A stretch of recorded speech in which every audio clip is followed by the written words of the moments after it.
जय सिया राम जी की। आज हम गयासुर का कहानी सुनते हैं।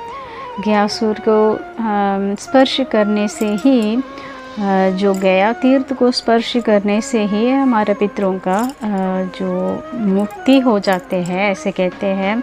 और वहाँ उसी फाल्गु नदी का स्पर्श से जो हमारा पितृगण कैसे मुक्ति को प्राप्त होते हैं इसका कहानी सुनते हैं। पूर्व काल में जब सबसे पहले जो ब्रह्मा जी जब सृष्टि कर रहे थे उस समय जो असुरगण का भी देवगण का भी जब सृष्टि किया उन्होंने, तो ब्रह्मा जी की सृष्टि में एक असुर थे गया नाम से। तो उस असुर ने असुर योनि में पैदा होते हुए भी काम सारा बहुत ही अच्छा करते हैं, नेक काम करते हैं। राजा बलि जैसे प्रहलाद, इसी तरह जो असुर योनि में भी पैदा होके कोई देवताओं का कार्य करते थे। तो ये गयासुर भी अत्यधिक जो भागवत पूजा में अत्यधिक तल पर रहते थे। तो उन्होंने एक बार हजारों साल तक तपस्या किया। तो तपस्या करते करते तीनों लोग उस तपस्या का, गयासुर का तपस्या का जो ताप से तीनों लोग देख रहे थे कि इतने प्रभावित हो रहे थे तीनों लोगों में। तो सब देख रहे थे कि गयासुर के इस तपस्या से, और गयासुर किस कारण से तपस्या कर रहे क्या लेगा। तो हमेशा इंद्रदेव का तो शंका रहते हैं कि कभी इंद्रासन तो नहीं मांगे। जो भगवान का तपस्या करके भगवान से जो पूछते हैं तो तपस्या का फल स्वरूप जो भी मांगते हैं वो देना पड़ते हैं। तो इंद्र को तो कुछ गड़बड़ लगा कि या गयासुर तपस्या करते करते मेरे इंद्रासन के लिए तो नहीं मांगेंगे। ये सोच के देवराज इंद्र जाके कहते हैं कि ब्रह्मा जी को कहते हैं कि गयासुर इतना कठिन तपस्या कर रहे हैं, क्या करने के लिए कर रहे होंगे। तो मेरा इंद्रासन का तो कुछ मुझे ऐसे लगता है कुछ जो गड़बड़ लग रहा है, मेरे इंद्रासन के लिए वो ये तपस्या कर रहे हो। तो ब्रह्मा जी ने बोला इंद्र, जब तक उनका तपस्या पूरा ना हो तब तक हम कुछ निर्णय नहीं ले सकता, निर्णय में नहीं आ सकता। जो तपस्या का फलस्वरूप उन्होंने जो मांगेगा तो उसके बाद हमें पता चलेगा वो क्या मांगने वाला है। तो ब्रह्मा जी जाके विष्णु भगवान को कहा कि हजारों साल हो गया गयासुर तपस्या कर रहे, तो उनसे पूछो कि क्या वरदान चाहिए, क्योंकि इंद्र को तो अपने इंद्रासन का डर सताने लगे। तो भगवान विष्णु गयासुर के पास प्रकट होकर गयासुर से पूछते कि गयासुर, तुम वर्षों से मेरा तपस्या कर रहे, मैं तुम्हारा तपस्या से अति प्रसन्न हूँ, तो जो वर मांगना मांगो मुझे। तो गयासुर कहते हैं कि ठीक है भगवान, आप मुझे कोई वरदान देना चाहते हैं तो इस मृत्युलोक में कोई कीट पतंगे, जो भी मनुष्य, राक्षस, देवता, कोई भी मुझे ना मार पाए। तो भगवान कहते हैं कि एक बार जब पैदा हुआ तो उनको तो मरना ही है। तो कहते हैं कि गयासुर कहते हैं चलो कोई मुझे जब मारो, जब मुझे देवताओं का मेरे साथ जब देवताओं का सानिध्य हो तब मुझे मार पाए। तो जब मेरे पास हर देवी देवता का वास हो तब मुझे मार पाए और मेरा स्पर्श हो। तो ये वरदान आपने नहीं दिया जो अमर होने का, तो मेरा स्पर्श होते ही जो भी प्राणी दुखित है, जो मुक्ति ना मिलके जो भी प्राणी दुखित हो, तो उनके लिए मेरा स्पर्श मात्र से ही उनका मुक्ति प्रदान करना होगा। तो भगवान विष्णु प्रसन्न होकर कहते हैं कि चलो ठीक है, तदास्तु। ये कहते हैं तदास्तु। तो गयासुर को ये वरदान मिला, जहाँ उनका स्पर्श हो गए वहाँ सबको मुक्ति मिलने शुरू हो गया। गयासुर ने क्या किया, हाँ वो एक असुर योनि में था, फिर भी अच्छा था, उनका दिल साफ थे। तो उन्होंने क्या किया, जो बिना मुक्ति के जो भटक रहे थे, जो यमपुरी में जो पड़े, नरक में पड़े पड़े जो पापों का सजा भुगत रहे थे, उन सबको जाके स्पर्श किया तो यमपुरी खाली हो गया। तो यमराज का जो धर्म है, उनका धर्म यहाँ पे करने के लिए जो यमराज को जो सृष्टि कर रखा है भगवान ने, एक धर्म उनको भी दे रखा है। उनका धर्म है जो सजा, जो पापों का सजा देना। तो यमराज ने देखा कि यमपुरी में तो कोई भी नहीं है, तो मैं किसको सजा दूँ, मेरा धर्म कैसे चलेंगे। तो यमराज दुखी होकर ब्रह्मा जी के पास गया। तो वहाँ जाके कहा है कि यमपुरी खाली हो गया। गयासुर भगवान विष्णु का वरदान पाकर यमपुरी को खाली कर दिया। तो ब्रह्मा जी कहते हैं कि वरदान तो विष्णु भगवान ने दिया, तो मैं भी कुछ नहीं कर सकते, तो हम चलते हैं विष्णु भगवान के पास। तो यमराज और ब्रह्मा जी विष्णु भगवान के पास वैकुंठ में पहुँचते हैं। वैकुंठ में पहुँच के ब्रह्मा जी भगवान से कहते हैं कि भगवान इनको देख के ही खुश हो गया, भगवान को तो पता है ये किस लिए आते हैं, फिर भी जो उनका आते देख के पूछते हैं, आइए ब्रह्मा जी विराजमान हो जाइए, और आपके साथ यमराज भी है, क्या बात हुई, क्यों आना पड़ा, इस तरह कुशल प्रश्न पूछते हैं। तो भगवान को सब कुछ पता होते हुए भी उनका लीला ही है। तो ब्रह्मा जी कहते हैं कि यमराज का यही संकट है कि जो यमपुरी खाली हो गया, आपका वरदान पाकर गयासुर ने सबको मुक्त कर दिया। तो विष्णु भगवान कहते हैं कि ब्रह्मा जी इसका जो निवारण तो आप ही करो। तो ब्रह्मा जी पूछते हैं मैं किस तरह करूं। तो कहते हैं कि आप जाओ गयासुर को कहो कि मुझे यज्ञ करना है, तो यज्ञ का पवित्र भूमि चाहिए। तो मैंने ढूंढा, कहीं भी नहीं मिला, तो ये गयासुर को कह दो उसका प्रबंध करने के लिए। तो ब्रह्मा जी गया गयासुर के पास। गयासुर के पास जाके ब्रह्मा जी ने बोला कि गयासुर, मैं इस पृथ्वी में हर जगह भ्रमण किया, मुझे एक पवित्र यज्ञ करना था, तो कहीं भी जगह नहीं मिला, तो आप मेरा सहायता करो। तो गयासुर कहा कि कहीं भी पवित्र जगह नहीं मिला, तो मैं आपका क्या सहायता कर सकते हैं।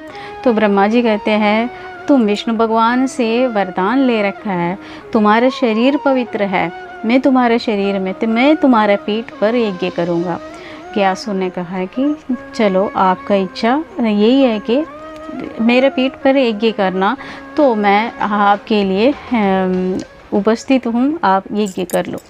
तो गयासुर के पीठ पर यज्ञ करने शुरू हो गया। यज्ञ हवन कुंड में जब आहुति देते हैं तो गयासुर हिलने लग जाता है, क्योंकि गरम गरम अग्नि उनको स्पर्श करते हैं, तो गयासुर का शरीर में पीड़ा होने लग जाते हैं। तो गयासुर हिलने लगे, तो हवन कुंड भी हिलने लगे। तो ब्रह्मा जी ने कहा कि गयासुर तुम इस तरह हिलते रहेगा तो मैं तुम्हारे ऊपर यज्ञ नहीं कर पाएंगे। तो गयासुर ने कहा कि क्या करूं ब्राह्मण, मुझे अग्नि स्पर्श होते ही अत्यधिक पीड़ा हो रहे।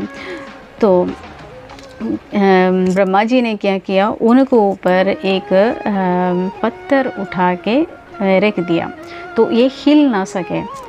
तो पत्थर के ऊपर फिर से यज्ञ करने शुरू हो गया। तब भी गरम जो यज्ञ से गयासुर जल के मर जाएंगे, यही सोचकर तो कर रहा था ब्रह्मा जी, लेकिन यहाँ पे फिर से पत्थर डुलने लगे।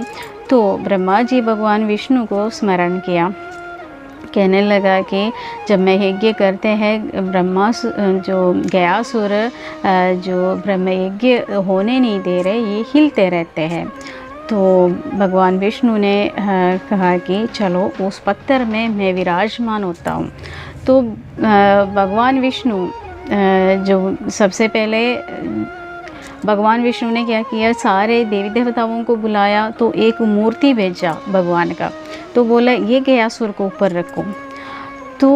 तो भी वहाँ पे भगवान का मूर्ति आकर जो विराजमान हो गया गयासुर के ऊपर, तब भी गयासुर हिलने लगे तो भगवान खुद आना पड़ा, भगवान को खुद भगवान आ गया।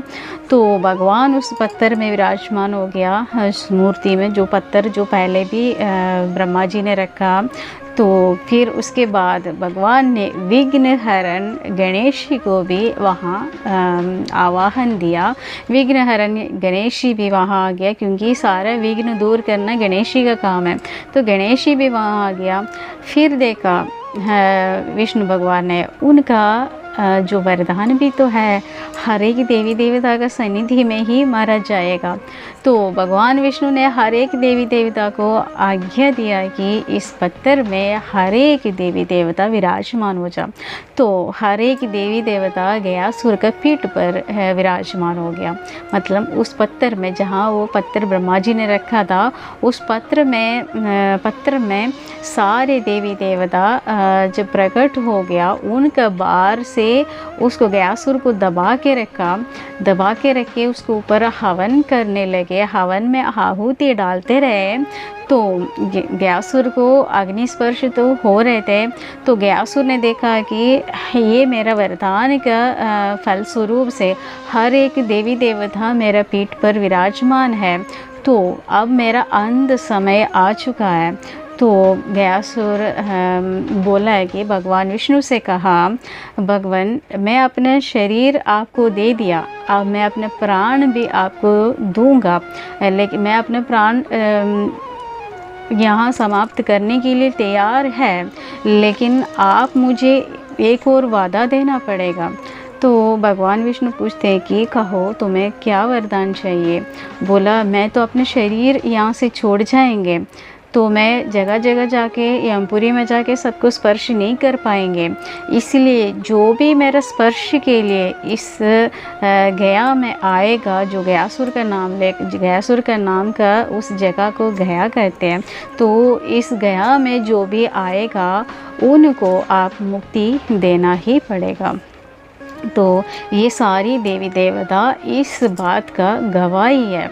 तो सारी देवी देवता ने भी कहा कि हम साक्षी है, हम गवाह हैं। तो भगवान विष्णु ने भी उन सबको गवाह मानकर गयासुर को ये वादा किया है कि आज से जो भी यहाँ आकर अपने पितरों के लिए, जो मोक्ष प्राप्ति के लिए जो क्रियाकर्म करेगा, जो दर्पण करेगा, जो भी इस तीर्थ में आके जो अपने पितरों के लिए कुछ थोड़ा भी करेगा, तभी उनका मुक्ति मिल जाएगा। उस फाल्गु नदी में डुबकी लगाने से भी मुक्ति मिल जाएगा गयासुर का। उस तीर्थ में जाके, गया का जो गयासुर का शरीर है वो तीर्थ, तो वहाँ जाके, वहाँ सारी देवी देवता उपस्थित हुआ था, तो वहीं जाके जो भी प्राणी अपना पूर्वजों के लिए मुक्ति के लिए कामना करके वहाँ कुछ थोड़ा भी जो क्रियाक्रम करे, तब भी उनको मुक्ति हो जाएगा। ये भगवान विष्णु गयासुर को वादा किया था। उस हिसाब से आज भी गया में जो हम श्राद्ध कर्म कुछ भी पितरों के लिए कुछ भी करते हैं, उनको मुक्ति मिल जाते हैं। ये हम पुराण से पढ़ रहे। तो कल भी हमारा अध्याय में तो ये आ चुकी थी गरुड़ पुराण में। तो गया का जो स्नान श्राद्ध करने से मुक्ति मिल जाते हैं ये बताया। तो मैंने सोचा है कि गया का वो कहानी क्या है ये आपको बता दूँ। तो यही गयासुर का और गया तीर्थ का कहानी है। वहाँ हमारा पूर्वजों को मुक्ति मिलते हैं। राम जी ने भी अपने पिता दशरथ के लिए वहाँ पे पितृतर्पण किया था। तो राम जी करने से पहले सीता मैया ने किया, वो कहानी दूसरा है। तो सीता मैया ने जब पिंडदान करने का जो मुहूर्त हुआ था, उसी समय राम जी और लक्ष्मण जी वहाँ से कुछ कुछ सामान लेने हेतु वहाँ से निकल गया था। उस समय पिंड देने के समय हो चुके थे। तो सीता मैया को दशरथ जी का जो उनका ससुर जी का आवाज़ सुनाई पड़ा कि पुत्री जल्दी से जल्दी पिंड अर्पण करो इसमें। तो जो उसके लिए पितरों के लिए जो पिंड अर्पण करने के लिए तो सीता मैया ने वहाँ पे गया में जो पिंड अर्पण किया था।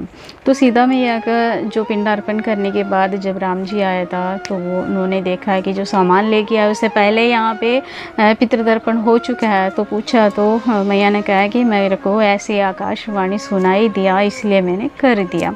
तो कुछ गाय वगैरह जो फाल्गु नदी वगैरह झूठ बोला कि इन्होंने जल्दी करके कर दिया था, कोई आवाज़ नहीं आया था। लेकिन अब वहाँ पे एक अक्षय वट है, वट वृक्ष है, उन्होंने सच बोला। इसलिए अक्षय वट इसलिए कहते हैं कि माता ने उनको अक्षय होने का वरदान दिया था क्योंकि सच बोला। फाल्गु नदी का पानी भी कम है क्योंकि वो नीचे से ही बहते हैं, ऊपर रेत ज़्यादा मिलते वो माता का श्राप के कारण। और दूसरा गोमाता को ने भी जब झूठ बोला था उनको भी श्राप दिया था, जो मलिन वसन तुम्हें कलयुग में मलिन वसन ही मिलेगा खाने के लिए। गोमाता होके भी उनको मलिन वसन मिलते हैं। अक्षय वट को ही अक्षय होने का वरदान मिला था। तो ये फाल्गु नदी का जो है ये गया तीर्थ बहुत अत्यधिक पुण्य है, ये पुराणों में हम सुन रहे हैं, इसलिए इस कहानी को विस्तार से बताने के लिए आई हूँ। तो आशा करती हूँ आप सबको कहानी पसंद आई होंगी। अगर पसंद आ गया तो लाइक और शेयर कर लीजिएगा। जो भी सब्सक्राइब नहीं किया हाँ वो लोग भी कर लीजिएगा। सबको जय सिया राम जी की, हर हर महादेव, जय माता दी।